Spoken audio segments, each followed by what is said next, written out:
All right, everybody, it's Adam and Mike coming to you with podcast number 32, Just the Tips, another simulcast. Mike, this is working out pretty good for us. Yeah, it definitely saves us when we can't sit down and do it together, so it's working. I like it. It's cool. We're in the comfort of our own home, kind of chilling outside, so it's cool. Yeah, it is a beautiful night out here in the great upstate, and again, another fantastic week of golf and a lot of great stuff to look forward to. So before we get too far, though, thank our sponsors, Sundog Sunglasses. This was great, man. This was a lot of fun. They gave us the opportunity to give away a pair of Sundogs. So again, anytime you want, you can use the with a head cover. That head cover is pretty dope. And by the way, I didn't realize, I thought it was like super special limited edition. You could only get it through this contest. You can buy it in their accessories department. You can either buy a hard case or the head cover case for your Sundog. So again, an exciting dude, opportunity. I think I might buy one of those. I think it would fit good on my hybrid, to be honest with you. I think it's definitely ooh, you should just get like 9 of them and put them on your irons. This is not a podcast for those with iron covers. If you or a loved one is using an iron cover, please remove yourself from our podcast. Thank you. Also, if you are thinking about buying your husband or your son or your father or whatever head covers, don't. Just don't. What if they're his favorite sports team? Yeah, definitely don't do that. Do not get like the matching New York Yankees set with the driver, the 3-wood, the X wood, and the tees, and the 3 crappy balls that are like navy blue with the Yankee logo on it. Don't do that. Don't do that? All right. Stop selling that. Like, whatever company's selling that needs to stop making that. It's only for family members that are non-golfers to torture real golfers. Dude, with that. That's what we're doing this year, is we are putting together the best list of gifts to get the golfer in your life. Fin scooters. Well, that's definitely number 1. Number 1, fin scooters. And 2 and 3. We can put together a top 10 list for sure. But, shout out to Sundog for real. Our first real sponsorship and our first sponsor to come along and say, hey guys, your channel's big enough, your brand is good enough, your content is on point enough to give away our merchandise. And I think that shows a lot of trust in Just the Tips. So thank you, Sundog.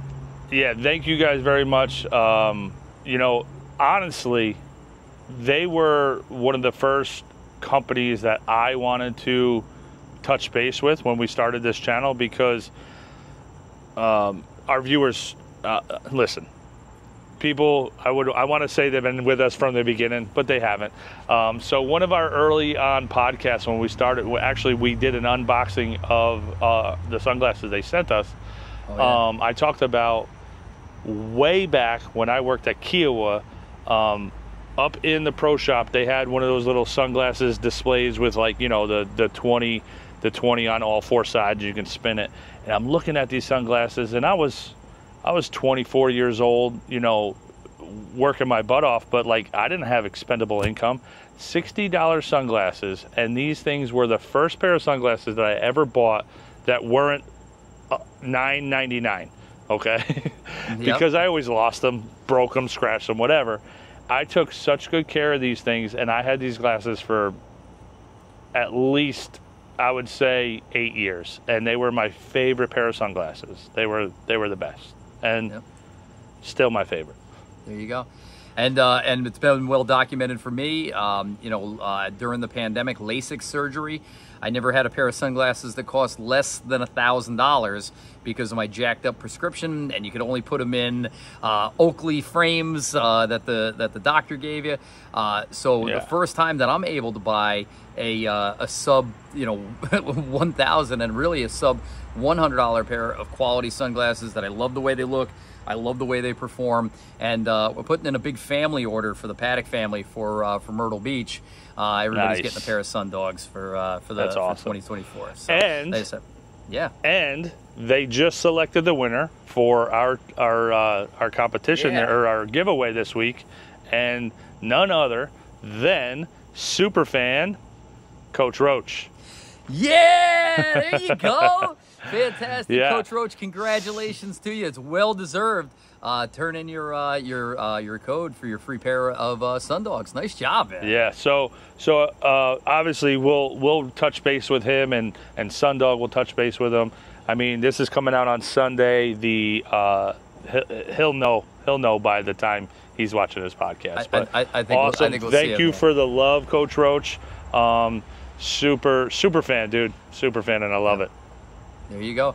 Hey, so many of you guys, though, liked, subscribed, posted. We got a lot of followers out of it. So many of you guys posting, to friends and family from around the world. And, the promotion did exactly what it was supposed to do. It gave Sundog a little bit of exposure on our channel, and it gave us a lot of followers. Speaking of a lot of followers, I know we still have to thank our other sponsors, but, we did hit an incredible milestone. Something that Just the Tips channel has been working on since day one. And Mike, this has kind of been a dream of yours as the stepping stone of our towards our next goal. So you want to tell the fans what happened? Yeah, so we hit 10K. It was kind of like a little internal goal for me, and obviously I made a couple posts about hitting 10K and we can golf every day on our vacation. And we hit it, man, and I'm super pumped. I feel like a little stress relief, like a relief. But I want to thank, our followers, our listeners, our subscribers, everything. I really do appreciate it. And Hawk 2 girl, we got to thank her. that really helped out. That post that you put up one morning in the gym. Went for what was it, 2.5 million views? Yeah, I think it's at 1.7 right now. 1.7. Okay. On Instagram. Yeah. And I think it's over 30 on YouTube, 30,000, and I don't know. I actually haven't checked on TikTok. I'll be honest. That's it. That's okay. But that got us I wasn't going to post followers. it. I wasn't really going to post it. I'll be honest. It's not really our vibe to go anything above PG. Although I mean, we're PG-13 because you throw the fuck word around a lot. Our vibe is okay with that, but I honestly have my kids watch the channel and stuff like that, so I wasn't really going to post it. Showed it to a client in the morning, and he cracked up right away. And I was like, you know what, I'm going to throw this up there, and it hit. But that's always fun. That was a social media internet phenomenon that transcended what it was, and just became like the hit of the summer. It was the Tiger King. I would say like the hit of the week, the hit of the 2 weeks. No, yeah, you're right. It's done already. But like I said, it did what it needed to do for us, and for the Hawk 2 girl, we're extremely grateful. We do. With that said, though, again, I think there's some validation, especially for you and the vision for the channel of getting the 10K. I think that validates all the hard work we've been doing. It kind of puts us on the map. And that's just 10,000 on Insta. I think we're close to 17,000 across all platforms. And while it's still considered to be a micro influencer, it's the start of something special. And Mike, again, we want to thank the fans, but again, it's a validation of your vision that we're heading in the right direction. So well, nice job, I think it's a combination of everything. You know what? I think the golf etiquette stuff is definitely something that we really need to. Obviously, the golf world needs those videos. Oh. In my other business, I make videos for like working out and stuff like that.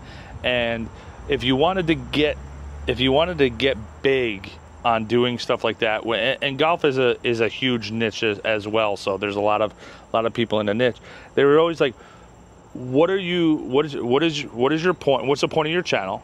And what are you trying to give people that they need, right? So on my fitness page and everything like that, it was always like, how do you help people who are afraid to work out or don't know how to work out or want to start working out? How do you get them to work out? It was like, how do you solve that problem? How do you bridge that gap?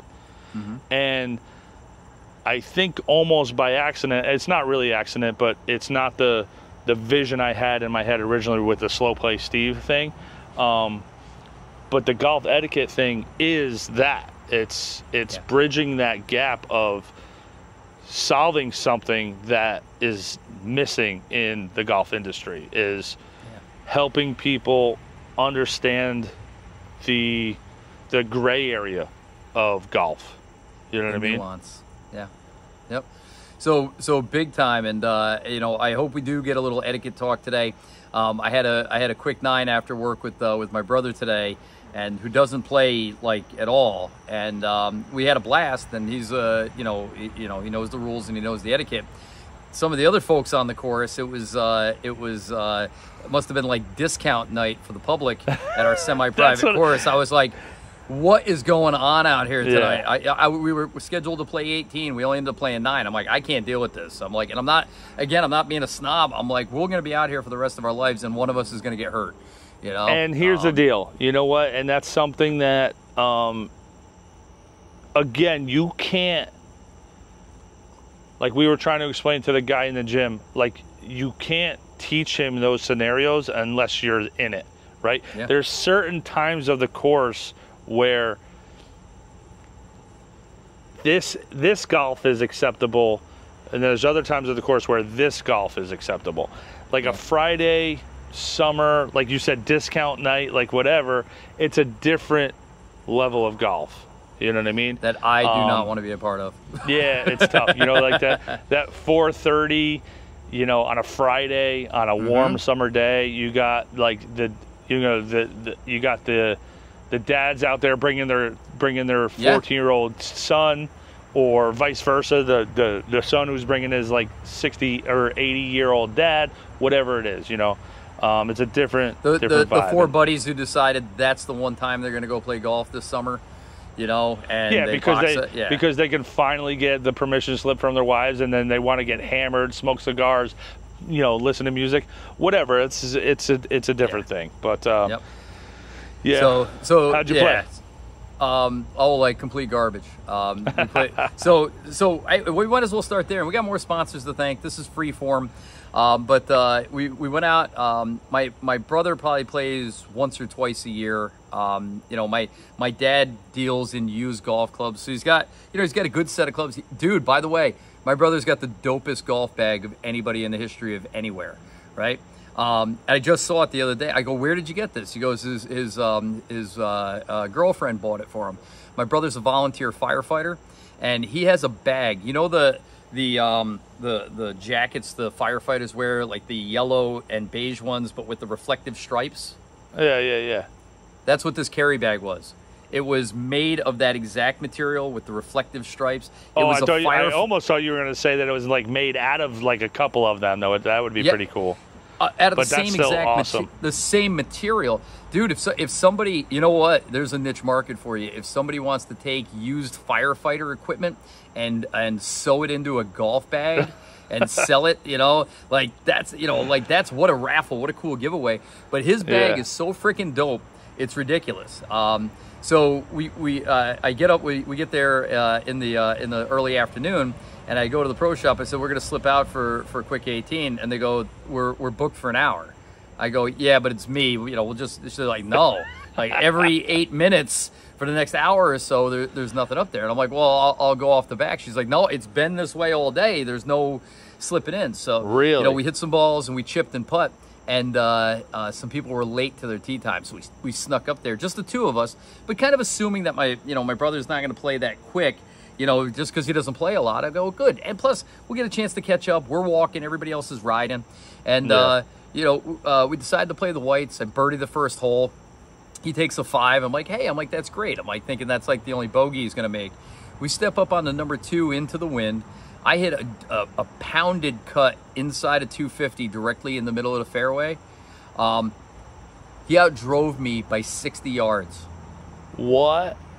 He's been playing like secretly for like the last 2 years without you knowing. He's like, I went to the driving range. He's like 3 weeks ago. He goes, I went to the driving range one time, dude. He was 185 from the white tees to the green in the fairway on number 2, right? Wow. I was like, now we played number 7.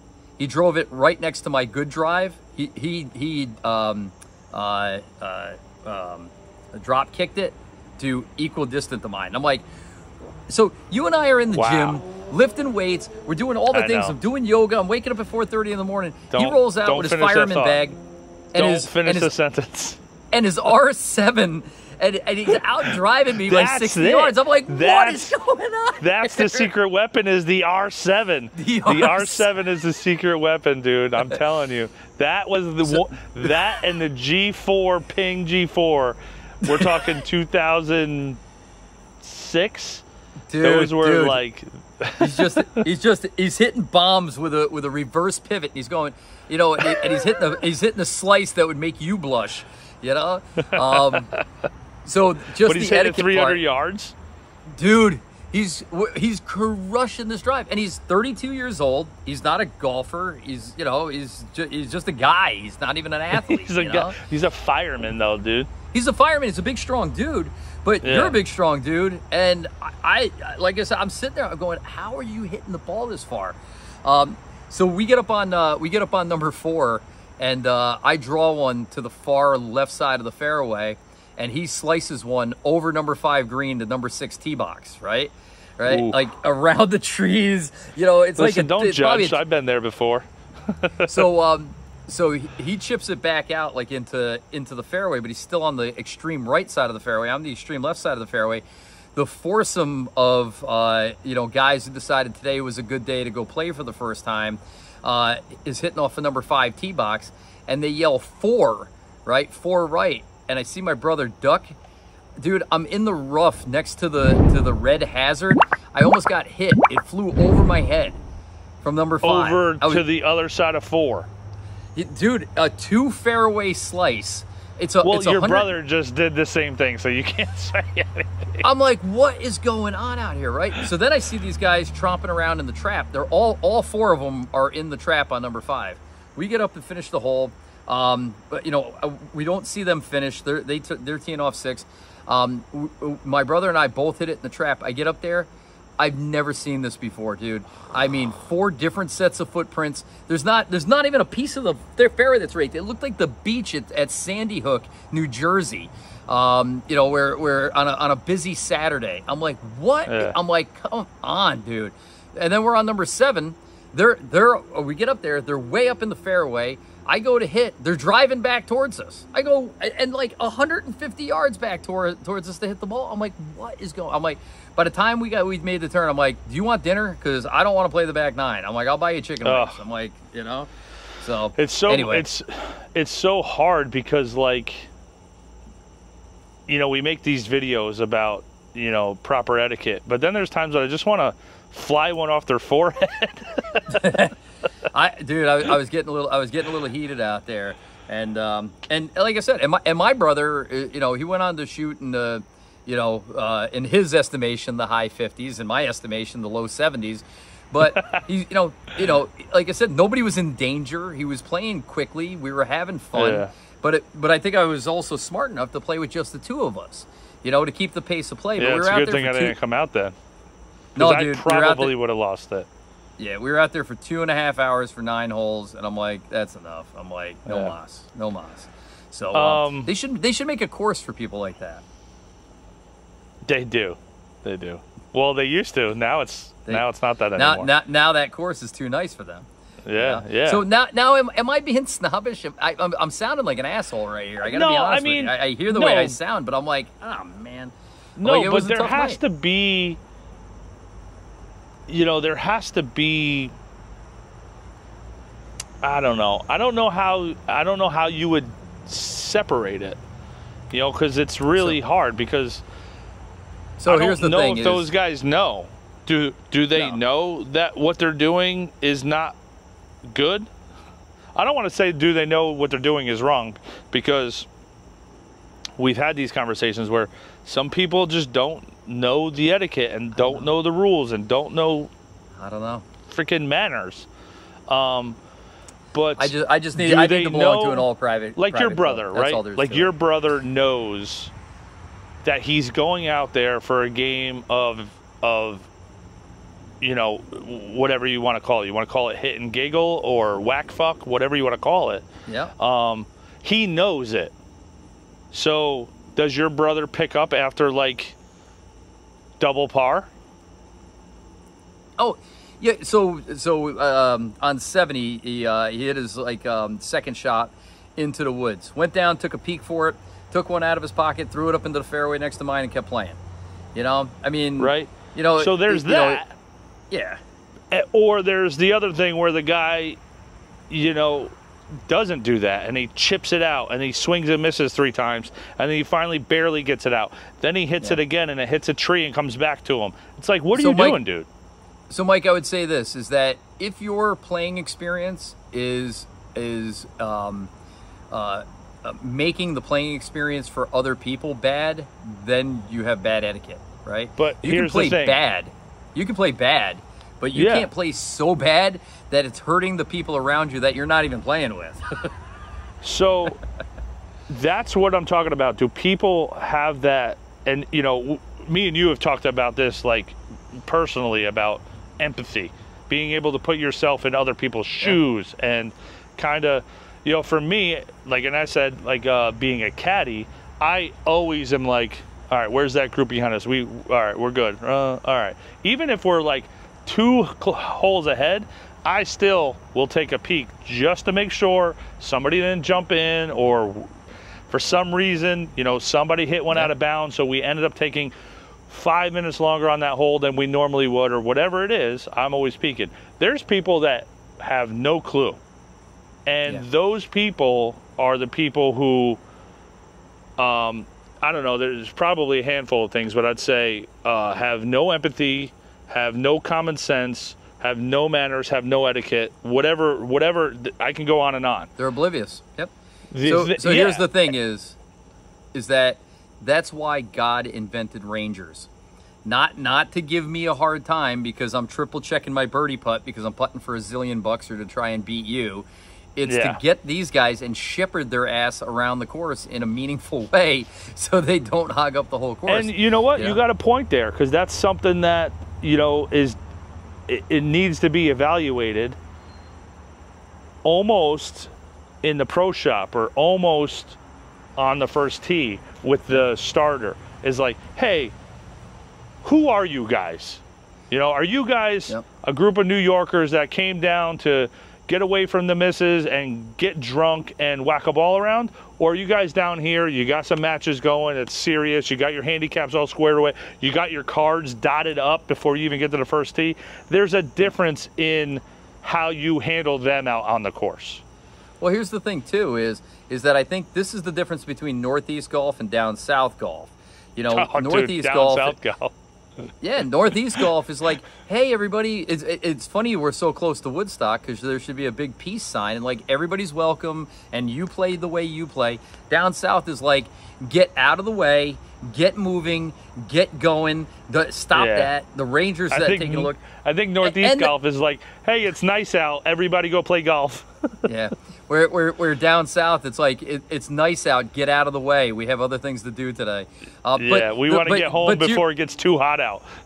To your point, the pro shop, though, in a lot of the places we play down South, the bag drop guys are like, hey, go over there, go do this. This is your tee time, get going. The pro shop is like, it's carts only over here. And there are places like that, dude. Don't play the back tee. Yeah, there's places like that in the world, in this country, down the East Coast. I've heard about courses like that. I worked at a course like that. I played at courses like that, dude, where they're like, there's no, dude. We played Centennial a couple of years ago. It was probably about. I was just thinking about Centennial, dude. Dude, beautiful.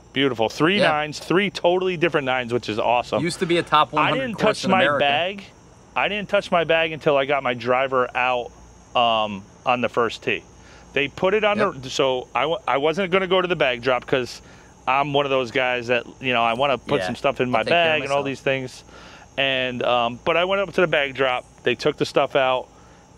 They were like, listen, and they even grabbed my shoes. That was one kicker. I was so happy. They ended up actually grabbing my shoes and putting them on the cart, put my bag on the cart. He's like, you got anything else? I'm like, I'll grab it. It's fine. He was like, all right, this stuff will be on the range. We didn't really have time to go to the range.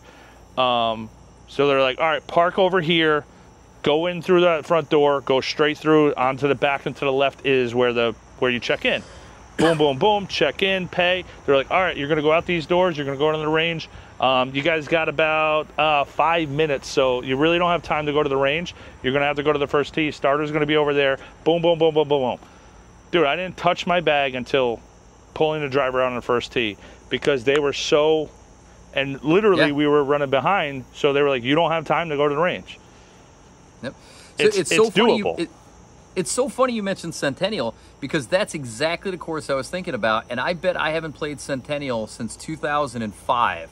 Right, this is between the time where I was a college golfer and before I got back into it. So my handicap ballooned up to, you know, I was probably an 18 or a 20 or something like that. We'd play a couple of times a year. And Centennial used to have a deal that if you teed off, I swear to God, I think it was if you teed off before 7 a.m., it was half price. So it was only like $100 instead of $200. Instead of $200, and, yeah, and it was in the fall. It's like, you know, it's like September. It's like 40 degrees. But you could get on the course reasonably if you teed off super early. And I remember hitting the ball into the woods, and I'm in the woods, and I'm like, I couldn't believe how many great balls were in here. And I'm in there ball hawking. And next day I say, excuse me, sir, can I help you? And it's the ranger. And the ranger's going, what kind of ball were you hitting? I'm like, you know, whatever it was, you know, call it a Pro V. Pinnacle. He's like, I got one for you here. And he takes it and he throws it out in the fairway. He goes, hit that one. Right? Yeah. Because, dude. But here's the difference, and I just thought about this, is that those courses that command a premium price and are trying to make as much money as possible, every tee time is valuable to them. Dude, every tee time is $800. That's $800 every 8 minutes or 10 minutes. And these people have to get through the course efficiently to get to the restaurant to spend more money. Right? Yeah. And they have a system where they get people from the car to the range, to the tee box, through the course, to the bar, and back on the road as efficiently as possible. Now, let me ask you this. Let me ask you this. $800 every 8 minutes. I just thought about that. Who do you think, amazing. which scenario has more happy customers and unhappy customers? The scenario where you kind of are on the ass of every group on the course, right? You're like, hey, you guys are 7 minutes behind pace. You mind if you pick it up? You know, give you a couple warnings, you know, kind of like the guy did in Florida. You know, he's nice about it for like 3 times. Yeah. Or and after that, the scenario where you don't say anything to anybody and everybody is backed up a half hour.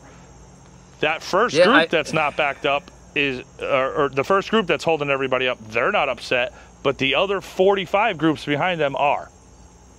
Yep. Which scenario do you have more happy customers? Even though you're like kind of on their ass, that first scenario is a lot more happy customers. Yeah. I got you, dude. It makes sense to me. And again, as a better player, you know, and somebody who, you know, I don't need to be efficient, and I don't mind waiting on people, you know, especially if we're a twosome out in the middle of a sea of foursomes. But it just becomes ridiculous at one point, you know? Yeah. So, and there's got to be a reason, right? Like, I don't know, there's probably a dozen scenarios I can think of. But, you know, if you're waiting on a hole because it's a par 3 over water and there's no drop zone and they got to re-tee and, you know, 2 guys head in the water to re-tee, of course you're going to be waiting a little bit, but then pick it up the next hole, right? Yeah. But if you're waiting and you're doing 5 15-hour rounds, like the people that aren't slow are going to be mad because they got slowed down. So you have a half of your tee times for the day are pissed off. And they don't want to stay and eat. They just want to go because they were planning on being done 45 minutes earlier. Yeah. So like I said, that we just did a half hour on slow play and the importance of the ranger, which now in my estimation is the most important occupation on a golf course. Starter ranger. After this starter ranger can set the tone too, because the starter, especially at Kiowa, he would be like, hey, listen, if you guys aren't single-digit handicaps, you got to move up to those tees. Now, he wouldn't force it, because there's always like that group of 8 where they're playing from the blues, whether it's the 2 handicap and the 18 handicap, they all play from the blues. But if it's like a foursome, and if it's like a dad, his 2 sons, and his son-in-law, and they're 15 handicaps, he moves them up. He's, oh, well, you guys are here, you all have rental sets, and you're here to play, enjoy yourself, go play there. And he'll almost say that, like, you're not allowed to play back here. Like, he'll almost like say it, but he won't, When I was in Myrtle, I was at the Pete Dye course at Prestwick, and there was a starter that was very slick. And I only thought about it in retrospect, like on the drive home. We got up there, and I'm like, hey, I'm a 5. I'm really excited about playing this course, and I think I'm going to play the back tees. What do you think? I always ask the starter, what do you think? I mean, because I always remember what you say about Kiowa. It's 8,000 yards. Everybody's rolling their eyes. I want to have a good experience. But the guy said to me, he goes, definitely play up. He goes, we're at sea level. The ball doesn't travel as far. And I went, oh, okay. And I'm like, boom. He probably tells everybody that to move them up a tee, to move them along quicker. Absolutely, dude. But it gave me, listen, these guys aren't stupid. These guys aren't stupid because, they've been doing it for a long time. Or they're these old guys that retired. They have nothing better to do than to fuck with you. So they'll be like, oh, yeah, those back tees are closed today. They'll come up with things, and then they'll be like, they'll go back and sit in their car. They'll be like, all right, that one worked. That one, I'm going to put that one on the list for tomorrow. No. The black tees, there's a bee's nest back there. Horse flies in the back. It's back in the woods. No. We can't chew up those tee boxes because we got a tournament next month. Big tournament coming up. Yep, they're just decorative. It's like your 58-degree wedge. It's just window dressing. Yep. Hey, that puppy's pulled it out twice this year, and it's 50% effective. You're like the guy in Anchorman. 60% of the time, it works 100% of the time. Dude, that thing is it's effective. We'll say. Yep. Well, speaking of effective, we had you had your first round of match play. Oh, yeah, dude. You know what? This was a titan battle. I was disappointed I didn't have the time and to go out and spot with you guys. I would have loved to watch the match. How'd it go? So it was kind of I like Horse. I love playing with Horse. He's cool. He's a cool dude. He's fun. He's funny. I dated his little sister for a couple weeks. long time ago. I told him this story, and he was like, yeah, no, I don't remember you. No. You probably say that to every guy you play against just to get in their head. That's gamesmanship. Wait, what's your wife's name again? It's Gary. It's the General. He's like, I'm 80 years old. Dude, yeah, no, definitely. His wife is beautiful. Have you met her?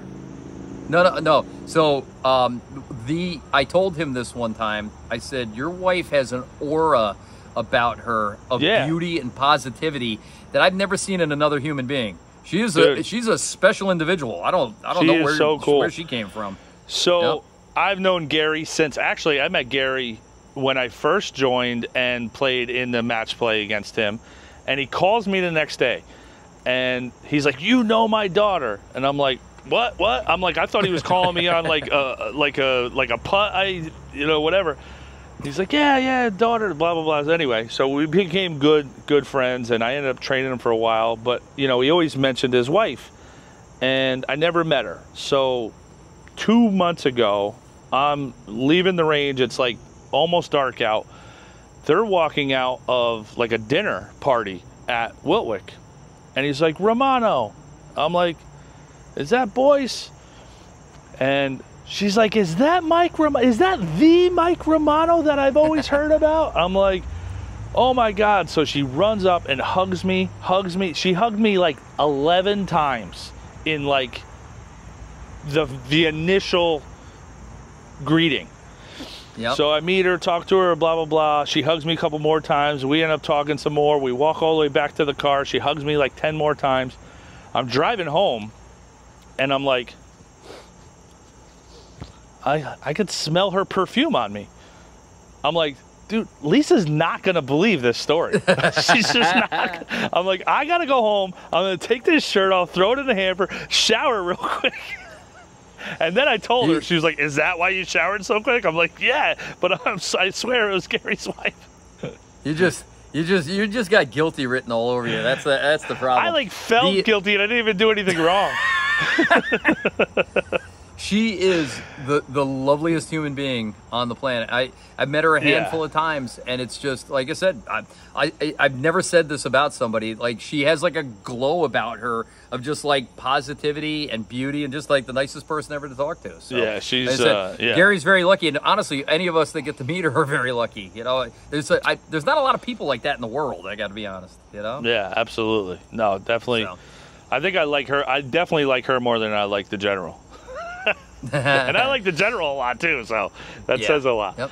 All right. So here you are, the Battle of the Titans. Two guys. Yeah. So I wish I was like, who's the boxing referee now in this corner at 6'2", weighing in at 250 pounds with a 380-pound max bench press, Mike Romano, and in this corner at 6'7", weighing in at a he reminds me dude, of that. There's not many people I feel small standing next to. And he's one of them. He is definitely one of them. Do you remember that old Bugs Bunny cartoon where he's the wrestler and he has to wrestle the Crusher? And in this corner, the Crusher. That's like Big Horse, man. You know? Yeah. So all right. So there you guys are, just the two of you. No. So we had another guy join us. He had asked me to play like 2 weeks prior, and I told him that I was playing. But I'm playing this match against Horse. And he goes, oh, I know Horse. I played ball with him. He played. And they're both big baseball people. So I knew that they knew each other. And so I texted Horse and I was like, hey, it's a cool Fabs place. He's like, oh, totally, absolutely, blah, blah, blah. And you had made the tee time for us that day because you were up in Buffalo. And I was like, yo, can you go online and make this tee time? So Horse thought you were playing as well. So he thought he was pumped for a foursome. That would have been cool. We played on a Friday afternoon, and he's getting 2 strokes. So we both pipe one down one right next to each other. So he hits, and he hits it long. So I take one less club. I hit it on to like 10 feet. He chips on to like a foot. Nah, it's probably 3 feet. It was 3 feet. This was like a week ago, so I'm a little foggy.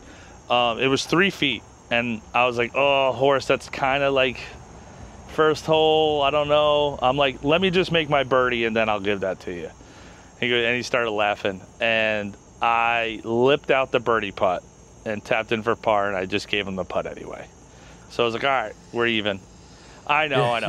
You're breaking the number one rule of match play. You never give putts that mean but let something. me get into it. Into it. On 2, I played 2 perfect. Hit a good drive, hit a 4-iron up there, hit a pitch and wedge on, 2-putt par, and he did the same thing. 3. Up 1. Oh no, even. Yeah. Even after 2. Okay. 3, I hit a really good drive, and he hit his into the trees left. And I was like, if he doesn't play this smart, I got this hole. So it really just, how I was going to play the hole was determining on his next shot. And he was like picking this little window. I was like, sweet, I'm just going to hit a little 8-iron up there. I don't care if it misses the green, up, down, make a bogey, and I'm winning this hole. Dude, he stripes whatever club he hit out of there up to like the end of the fairway. I couldn't believe this shot. And I'm like, oh, I was like, crap, I gotta get, there goes my game plan. So I hit an 8-iron up there. I was long, and he chips on, he's on in 3, I chip on, he misses his putt, I make mine. So now I'm up 1. 4, I par 4, just normal play, hit driver, 7-iron, 2-putt, par. He bogeys, and he doesn't stroke there. I was for some reason, I was just kind of like in this cloud of like, all right, I got to make par here because he's going to get a stroke, and he's not going to do worse than a 5 because he hit a good drive. I was like, he's not going to do worse than a 5, so I got to make 4. And then I realized that it's a number 7 handicap now, which is crazy. Like you said the other day, you were like, I think I birdie this hole more now that it's not the hardest hole. Yeah, just for reference, they redid the handicaps at our course, and all of a sudden the number 1 handicap hole is number 7. The number 3 is now number 1. The number 5 is now number 3. The number 7 is now number number 7 is number 1. But what used to be number 7 handicap hole. But the point is now that they changed it, I'm like, oh, that's not a hard hole anymore. So it's okay to just birdie mentally. it. And in my stupid head, I birdied the thing like 10 times this year. Yeah. Where I probably didn't birdie it 10 times in my life. So now you're up 2 through 4. Up 2 through 4. Okay. Par 3. I tug it a little left. I'm in a rough, and he's on. Ooh. So I'm like, all right. He's not gonna do worse than a 2-putt here. I always think the best. Like from when I'm playing match play, I'm like, all right, he's not gonna do worse than a 2-putt here, and he could possibly make that. So I'm like, you got to get this on, and you definitely got to get it on where you can make the next putt.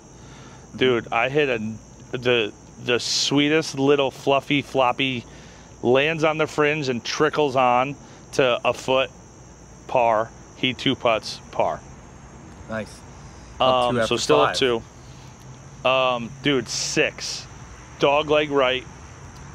One of my favorite holes just because it just looks good for my shot. Dead straight. I aim left center of the fairway, dead straight through the fairway into the bush. Ooh. And he's middle of the fairway. I'm like, oh crap. So I'm in the bush. He finds it for me actually. He's like, dude, you're right there. He's like, I could see it, but I'm like, so I have to hit out backwards a little bit towards oh no. Probably back towards 125. And I'm like, I back into the bush, hitting sideways. I'm like, I choke down to the metal. I'm like, but I was too far over left that even giving me a drop would not have given me a shot. Mm-hmm. So really? I'm like, okay. Right. I was like, it was kind of like this weird thing. But I knew that if I didn't think I can get this out of there, even hit it 10 yards back towards the fairway, that I want to hit it. So I'm just practicing over there. I'm feeling it out. I'm like, all right, I got this. I hit it out 10 yards sideways or backwards, sideways a little bit. Horse hits, sculls it over the green. So I'm like, oh, and over the green is death there. I'm like, okay. I'm back in it. I'm back, baby. I'm like, let me just get this on. So I hit it on. I'm 30 feet right of the flag. 20 feet right of the flag. And he's long. He tries to get cute with his chip and leaves it in the rough. Oh. Then chips on and rolls past the hole. I drain my putt for par, dude. He was so mad. He's like, are you kidding me? I gave that hole to you, blah, blah, blah. I'm like, dude, 7. So up 3 after 6. Wow. Up 3. 7, he gets a stroke. We kind of battled, drive. I left center of the fairway on my next shot. He's up there a little past me, right center of the fairway. I hit mine on. I actually had to. I was left rough 125 yards out. Branches hanging over, pins back right. I'm like, if I want to get this on the green and have a putt at it, I have to draw this ball. Did you hear that? Have to. So I have to draw this ball. I've been with the Mike Romano where he says out loud to anybody within earshot, "I'm going to draw this ball," and to me that's like an old joke, like it's like a controlled cut. Like where what's the punchline to this one? So so I have to draw the ball if I want to have a putt at this hole. If I don't want to hit these trees and I don't want to be off the right side of 7's green, I have to draw this ball. I drew it. Wow. I drew it. I didn't draw it a lot.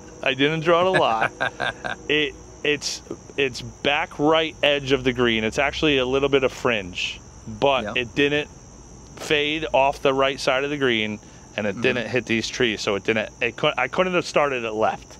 There you go. Did what it needed to do. You did it. Yep. You done did it. Nice job. So Horse, I think he sculls his wedge over, chips on, 2-putt 6.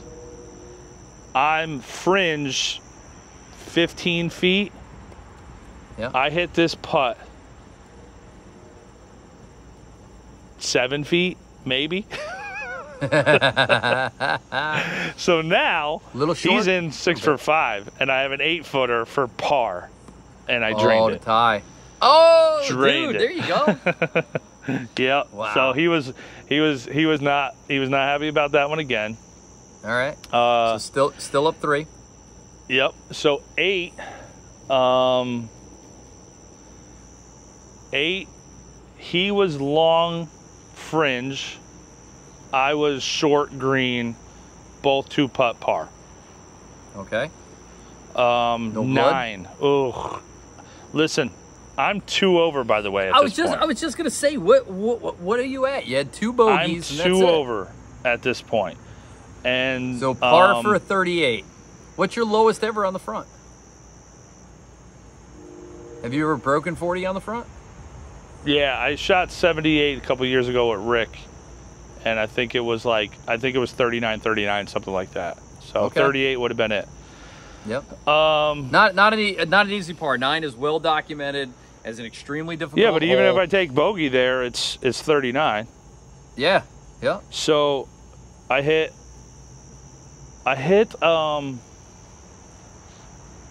what did I do? Oh, I hit left center of the fairway. He hits left center, goes through into the rough, and he's got tree trouble on the left. Yeah. So I hit an 8-iron up to 40 yards short of the green, short of the water. He hits something and hits the tree. Drops down, hits another one on, but trickles off the back. Pin is right center, so on the lower right, but middle part of there. So I'm 40 yards out, hitting my 3rd shot. I'm standing over I want to hit a little bumpy pitching wedge. I literally just want to land this on the front edge of the green, staying left of the water, land it on, just let it just coast back there. And it's 40 yards. This is just chipping.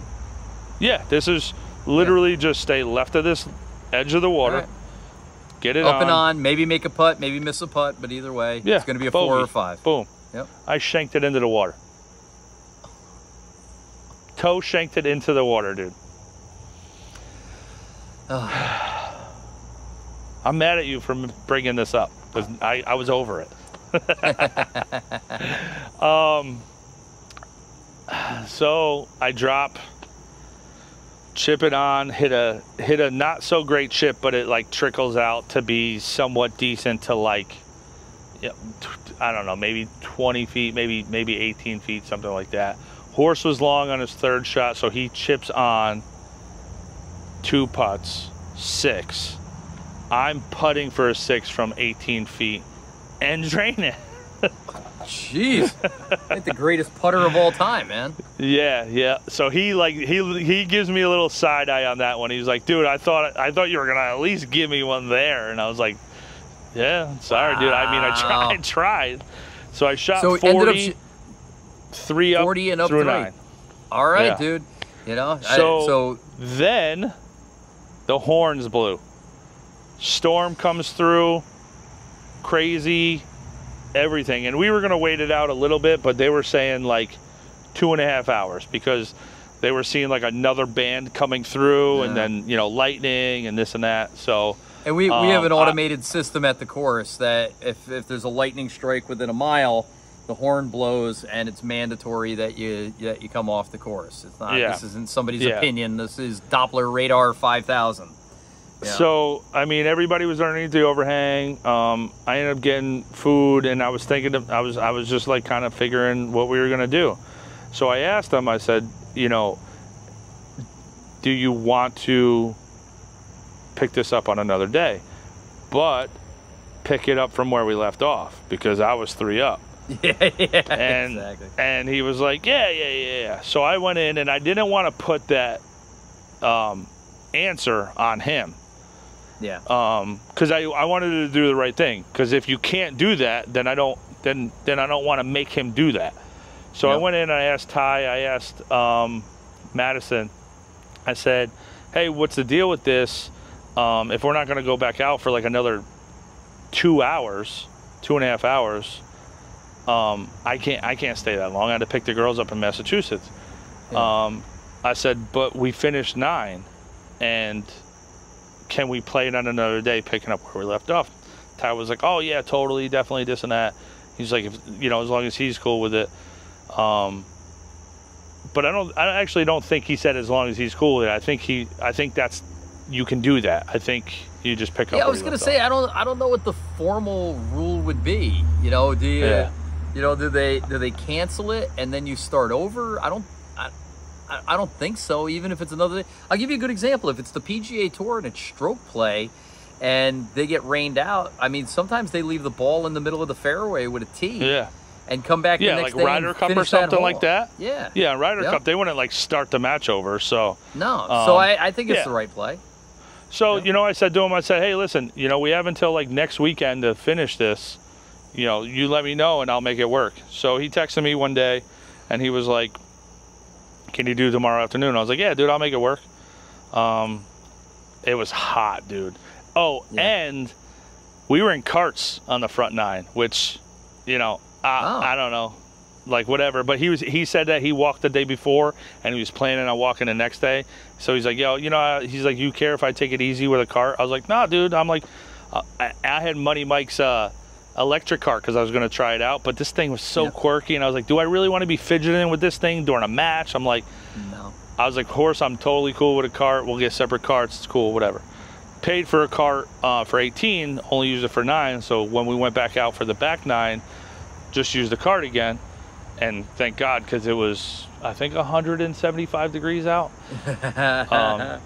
It was brutal. But surface of the went sun. back out. I played a mediocre round, dude. I'll be honest, it's not even worth going through hole by hole, because it was just me and him, just tit for tat. He won 10. He hit a great shot on 11. I thought this thing was going to go in, and I really thought it was a tap-in birdie, but it was like 5 feet past the hole. But from our angle, it looked like it was like literally going to fall in at any second. And he ended up missing that putt, so we pushed that hole.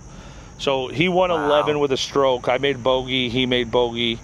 So now it was up to 10. 11 push, so still up to 12. I made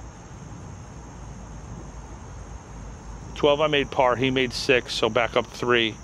Dude, 13. Ugh.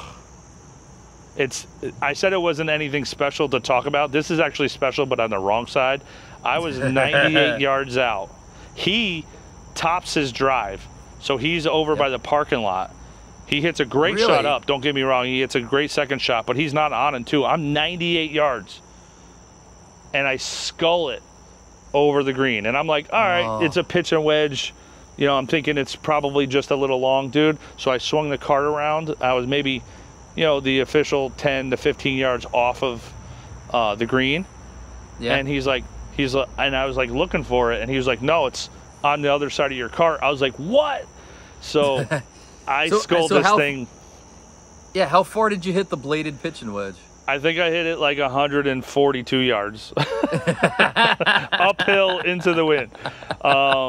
And then I did the dumb thing. I tried to get cute, left it in the rough, chipped on, whatever. I think I made like a 7. So I was up. This 13th hole has beat you and I up so bad. It's a short par 4. I mean, it's 350 yards. There's nothing to it. You know? I don't even think I'm going to try to go for that green. I think I'm just going to picture the green short and left from now on. And just land in that rough, chip on, 2-putt, take a bogey every single time from now on. So he got you. So you're back. So he got me there. So back up. I'm on 2. 13, I made... Dude, I didn't hit a great drive. I think I had like 170 into this green. Pins back, top right. So I just like hit a 4-iron, and I was like, please let that bunker still be ground under repair. Please let that bunker. So I just hit it up there. And it actually got onto the lower left, pin high, lower left. I'm like, all right. He was left in 15 and decided to hit it up 15 to the tee box. Pulled it a little bit. So he was like actually off the side hill of the tee box coming back. I was like, all right, he's going to have to hit a hell of a shot here to beat me. And he hit a pretty good shot. It almost got up the hill and then came back down a little bit. I rolled one up there, dude, to like 6 inches. It was like a 35-foot putt and rolled it to 6 inches. And I wasn't even really trying. I was like just trying to get this up to the top of the hill to put the pressure on him. So back up 3, 15. See, this is why I didn't want to talk about this, because none of it's good. 15, I hit the tree. I hit the tree on the way off the tee box, and it drops down, but got down the hill a little bit. So I'm on grass, but it's still a downslope. He hit a great like iron. Like he striped an iron up to like 150. I'm like, dude, wow, why don't you hit driver on that line, dude?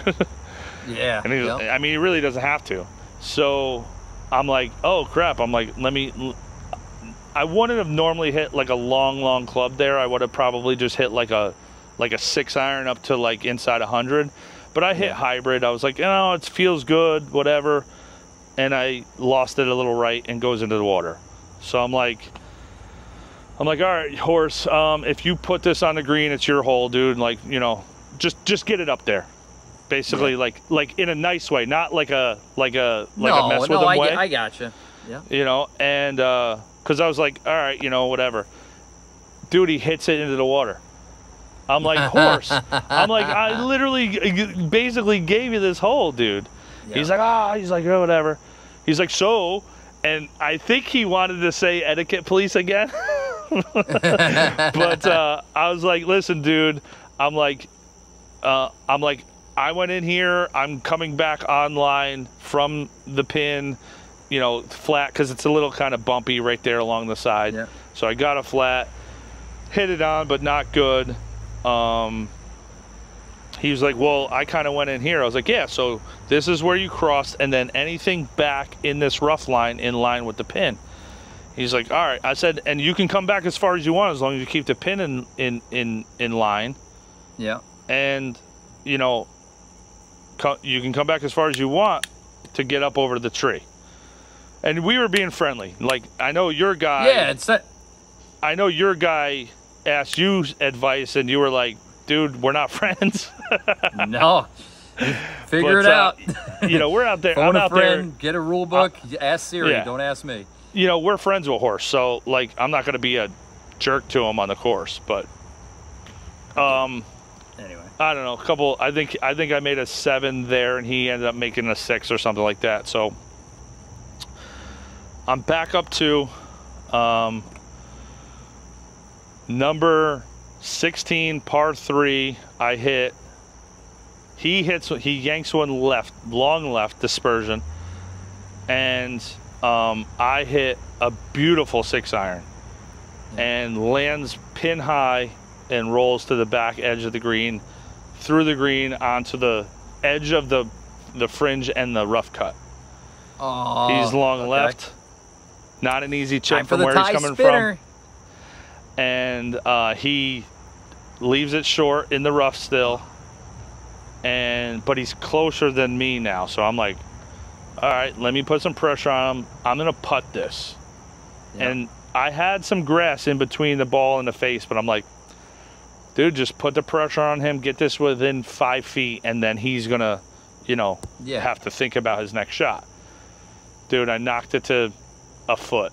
It was the perfect, it was so good. And he was like, that's good. And he's like, now I got to chip this in. And he didn't. He rolled it, past. And so I won that hole up 3 with 2 to play. 2 to play. But we ended up playing 17 and 18 just to have fun. So it was a good time. It's bittersweet because, I'll be honest, I don't play a ton of match play against other people that isn't you or isn't my buddy Eric or, and you shake hands and then you're sending that person home and they're out of that bracket now. It's kind of crappy, but it's also kind of nice to move on. So first off, I mean, great playing, and by the sounds of things, unbelievable putting. And I've always known you as an excellent putter. We all know how well you read the greens and things like that. But I didn't even mention it to you, but you'd been in kind of a putting slump for a week or so, maybe a couple of weeks. What do you mean you haven't mentioned it to me? I haven't mentioned it. I haven't gone out of my way to go, dude. You're not. No, I'm beating you. I mean, that's good enough. But you're not like you're not hitting the cup like when you putt from inside of 20 feet. Like I expect you to make it, but even when you miss it, you're hitting the edges of the cup. Yeah. But you were leaving yourself 2 and 3 footers. You were missing bad left and right. You were missing bad with distance. You just weren't dialed in, and everybody goes through it. But it sounds like you were absolutely on fire. Putting over the course of two separate days, so good for you, man. Nicely done.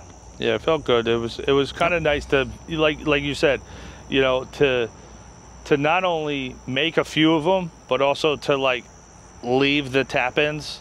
I'll tell you what, during the Hurricane, dude, I wasn't leaving myself any tap ins, dude. Yeah. So I didn't want to talk to you about it because I didn't want it to be in your head at all. But over probably the last, year, like this time last year through this time this year, I played with Horse a lot. We just seemed to get matched up as partners a ton, in different things that we're playing in. So I bet I've played with him a dozen times in the last calendar year. And dude, 2 things I know about him. One, he's an unbelievable chipper. We played one time on the front 9. He chipped in 3 times for birdie. 3 times in the same round in 9 holes. So like that's a thing. The other thing is we were joking that he's got some things that he says that kind of make him.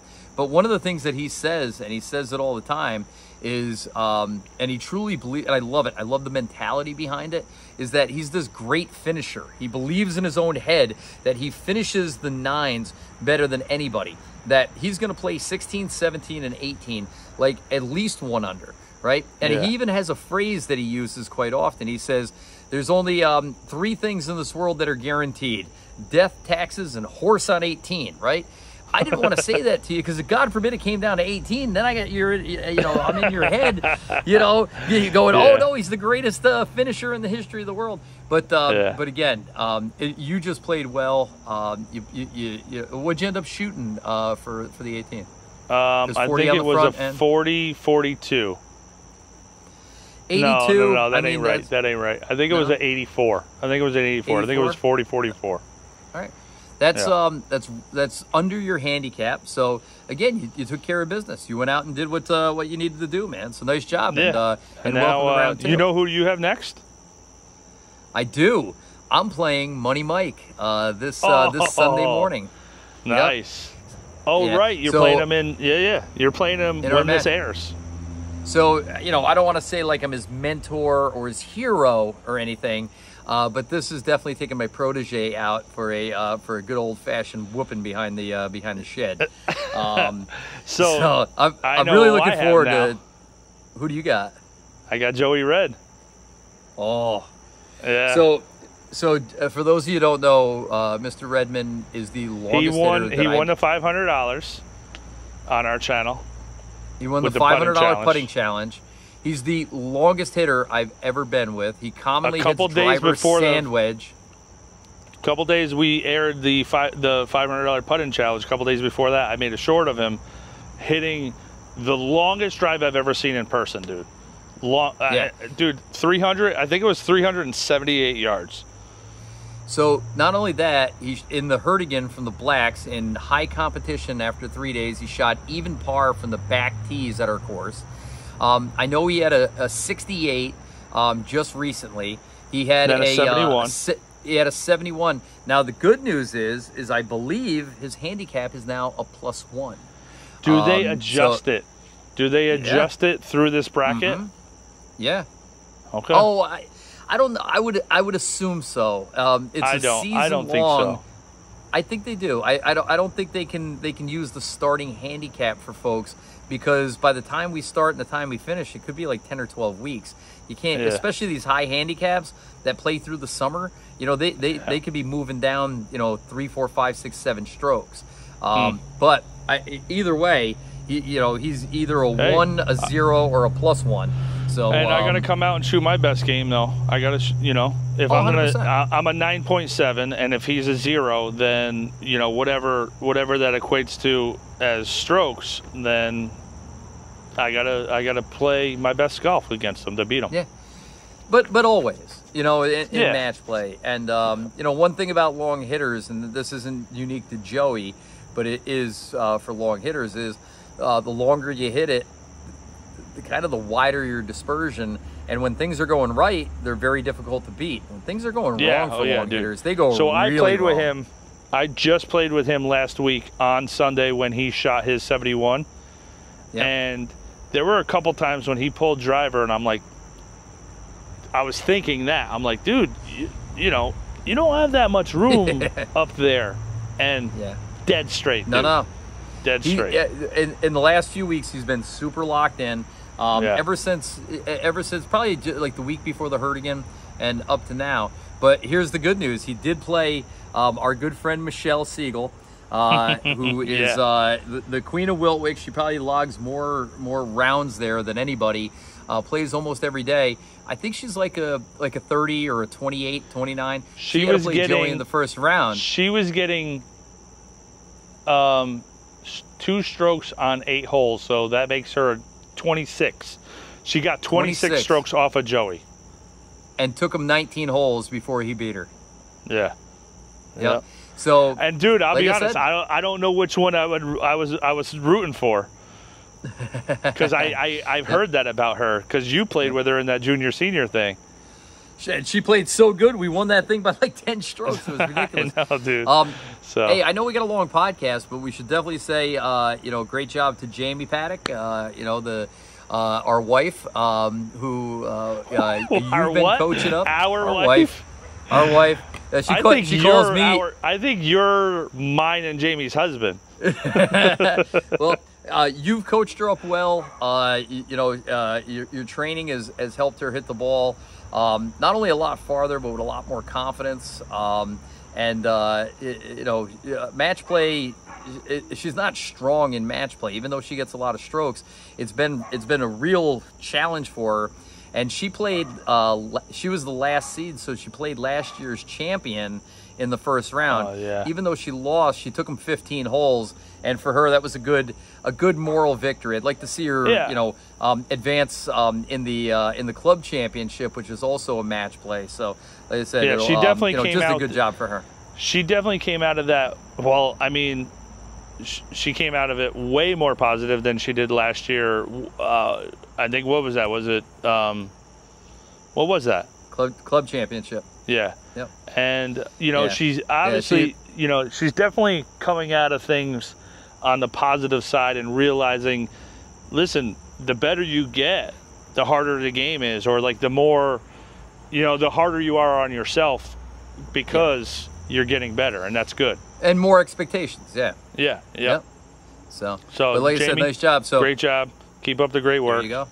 Keep going. So nicely done. Hey, listen, this what we both said was supposed to be a relatively short podcast because we're out here getting eaten alive by bugs tonight. Turned into an hour and 10 minutes, and that's all right. We still only thanked our first sponsor, Sundog. So again, shout out to Shaft Wraps, shaftwraps.com to decorate and protect your clubs. Shout out to Todd Hutchinson over at Ball Hawker. Send more balls. I gotta make a run for some Chrome Softs. But just have them delivered to Myrtle Beach. Yeah, exactly. No kidding. Speaking of Myrtle Beach, we made an interesting discovery, I think. There's 300 golf courses down there, so it's not easy to choose when you're trying to line up 5 or 6. But our course is part of the Robert Trent Jones Society, and the Dunes course, which is in Myrtle, is part of that reciprocal. So we knew we could get on. We might be able to get a discount or something like that. But it was definitely on our radar. And then you sent me a post the other day on Instagram from the official Myrtle Beach site, and I thought it was a great post because it had like 12 courses on there, and it's like the question was what in your opinion is the best course in Myrtle Beach? And you sent me the comments. Yeah, I said read the comments, and obviously Caledonia was in there, and even Caledonia chimes in. And I love the people behind the page of Caledonia because they're just they don't comment it's us. They comment there's so many great courses down here. What a cool comment from a page like that, you know what I mean? Yeah. But there was tons of Caledonia, there was tons of Paulies, and then there was tons of Dunes. Tons of Dunes. So a course that I'm familiar with it by name. It's on our radar because of the reciprocal. Is arguably the best course in Myrtle Beach. So all of a sudden, we're starting to, we're putting this trip together, and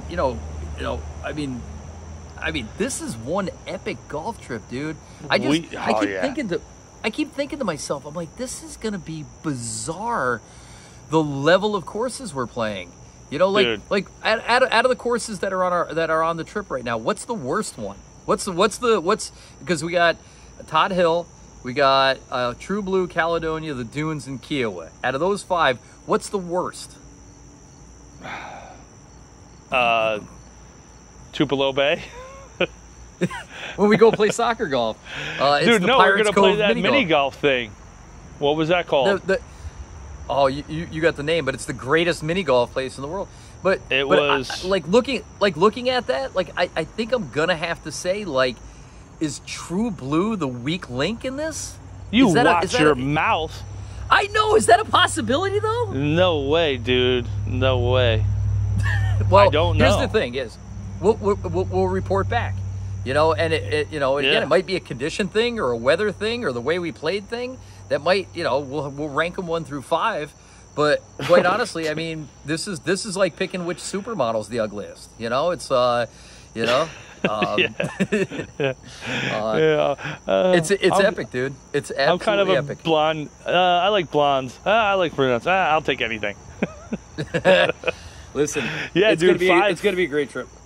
So I know Kiowa, True Blue, Caledonia, and I believe Dunes are 4 of the top 5 courses in South Carolina. Number 5, I don't know the order of those. Kiowa is 1, Harbor Town is 2, and I don't know the order of the other 3. But the only one we're not playing is Harbor Town down in Hillnet. Unreal. Which that's another trip. Do we have an official sponsor, new one to announce, or are we going to save that for another podcast? Let's save that one. All right. We are partnering with a couple of new companies that haven't been on the channel before. Looking forward to bringing you their information, their content, and especially their products. Because again, not only are we sponsored by them, but we also use their products. So we're excited to announce them probably next podcast. Yep. And all hopefully, right. Well, like I said, hopefully Monster. Oh, what the? So I got a guy that works for me. He doesn't play golf at all, and he watches the channel simply because I'm on it. I think he's kind of inspecting to see what his boss is doing when I'm not at work. And he goes, "Is the big guy sponsored by Monster?" I go, "He's trying to be." You know, so you're repping the brand. If a non-golfer who watches our channel knows your relationship to Monster, step up, Monster. I'm already doing my part for them, so they might as well just sign the contract just now. Do it. Just do it. Like 5 years, 2.5 million, right? Easy. Yeah, that's easy. Fine. Just do it. Actually, just pay me in Monster. That'll save me tons of money. That's good enough. There you go. Your Monster White. Do you ever drink anything else besides Monster White? In a pinch, if they don't have white, what's your backup? They have a pink one. You ever do the coffee ones, the mocha ones? No. I don't deviate from the ultras.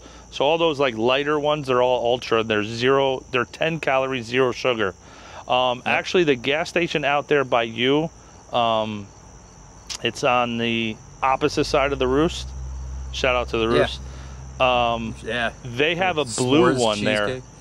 They have a blue one that I can't really find anywhere else, and that one is definitely a close second. It's called the Corner Store. Anybody's in the beautiful Stone Ridge, New York. So, well, there you go. Monster do the right thing. Thanks to our sponsors. Thanks again to Coach Roach, our first ever giveaway winner. Super fan, dude. Nice job. And to everybody playing in the Wiltwyck member guest when this next weekend, good luck in advance. Should be an epic week. So anyway, well, I'm Adam. I'm Mike. Just the tips. Just the tips. Just the tips.